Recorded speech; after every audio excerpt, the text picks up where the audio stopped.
Oui, alors parfois à l'étranger, ça marche très bien cette cohabitation, avec quand même des exemples qu'il faut bien différencier de ceux de la France. Je pense aux États-Unis et puis à Israël. Oui, Israël, c'est un cas particulier. Le pays est en guerre. L'union nationale a un autre sens. Le président de la République a moins de pouvoir. Mais le problème de la cohabitation s'est posé d'une manière très aiguë. 1984, élection à la proportionnelle. La droite et la gauche n'ont pas réussi à se départager, 50-50.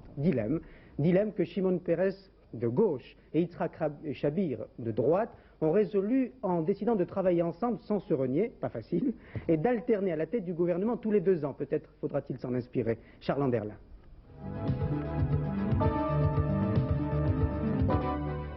D'abord, il faut négocier. Les patrons de la gauche et de la droite doivent définir les principes qui régiront le futur gouvernement et bien sûr découper le gâteau du pouvoir. Les choses peuvent se passer agréablement, par exemple dans un grand hôtel, ce qui est de bon augure pour la cohabitation. Ne vous y trompez pas, ces images idylliques cachaient de dures parties de bras de fer en coulisses. Les concessions de part et d'autre sont indispensables et les mécontents nombreux. L'opposition n'est pas pour nous un désert. Si on n'est pas capable de sauvegarder nos positions, l'opposition aussi est un devoir démocratique. Mais si les pourparlers aboutissent, alors la coalition gouvernementale est absolument imbattable au Parlement. L'Union nationale peut donc se mettre au travail, troublée, il faut le dire, par des crises fréquentes. On ne fait pas cohabiter les extrêmes sans risque. Le ministre de la Santé travailliste n'aime pas ses collègues du Likoud.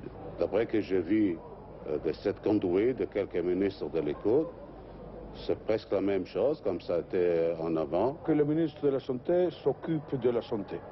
Cette formule de cohabitation fait malgré tout l'admiration des hommes politiques étrangers.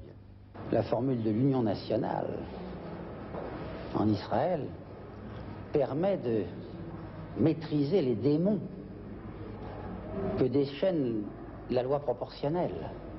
Si l'Union nationale a l'avantage de permettre à la gauche et à la droite de partager équitablement la responsabilité de certaines mesures impopulaires, elle a un grand inconvénient. Il faut partager aussi toutes les joies du pouvoir. Dans ce journal